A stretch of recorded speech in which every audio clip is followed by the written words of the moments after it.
This is a Downey Fire Department training video for the First Do platform for the inspection module on doing a video reinspection.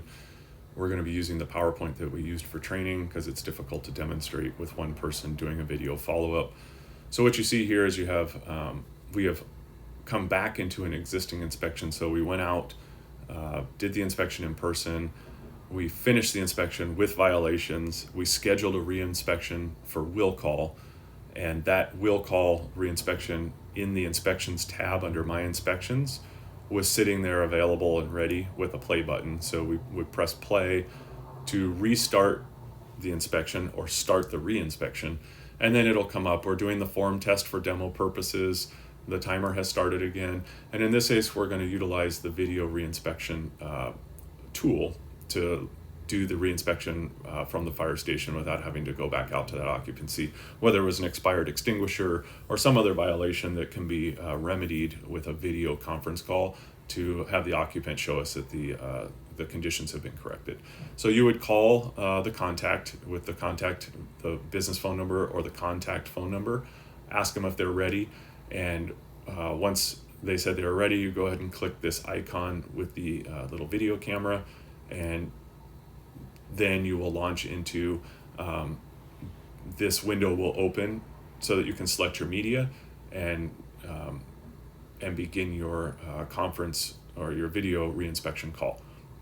It's important to note that under the contact list, this email address is how you're going to invite the occupant at the business to join you for this reinspection. So it's important that this email address is up to date, and at that time then you can press this little email or this envelope button, and that's going to send a link over to the business contact's email address, and in their email they will receive a link to join you in this conference call. You're going to select your media, so in this case you can do front or back camera because this was done on an iPad, and then you'll choose your microphone. In this case we're going to do the iPad microphone, and at the end, once all those settings are the way we want them, you would click join, and that will open up this video conference, and the business owner or the occupant contact will meet you on this screen so that they can walk you through the violation and the checklist to make sure that those items have been fixed. So the email that the occupant's going to receive is going to look just like this. Again, it's going to come from the test captain account, which is the account that we were using to. It's to me, just because I'm the demo user or demo occupancy contact for station 1, and this link is what the occupant contact or the business owner is going to have. They'll click this link, which will launch them into their web browser on their phone, and literally this is just straight from their iPhone. They can choose their front camera, their iPhone microphone, and then they would click join, so you can walk them through this over the phone and say, yeah, just select your camera, select which microphone, and go ahead and select join. And when they do so, this is the screen that they're going to see, which is the screen that you are sharing from the First Do platform at the fire station on your iPad. So they have the same controls, and you can walk them through this. This is so they can mute it, they can hang up the call, they can turn on and off their camera, or they can flip between front and back camera if they want to show you, an exit sign or a fire extinguisher that's been updated or fixed that will help remedy the violation that you had documented earlier. Now back to your screen. This is what it looks like on your side while the video conference is going on. Your screen is going to be the smaller one at the top. The occupant's going to be in the larger screen at the bottom. You have the same controls to mute, hang up, video, or flip cameras if you have that capability. I'm just going to highlight again, it's really important that this occupancy and contact information is as up to date as possible. You have that opportunity while you're doing these conference calls so that you can get all that information updated so we have the best contact information possible.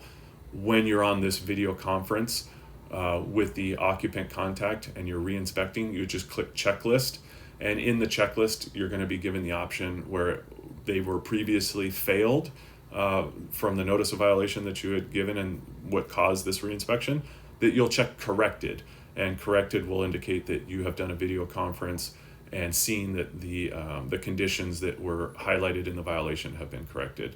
And once you do so, you'll work your way back through on the signature page. since you're not on site and you're not with the occupant, you're going to click this unable to sign.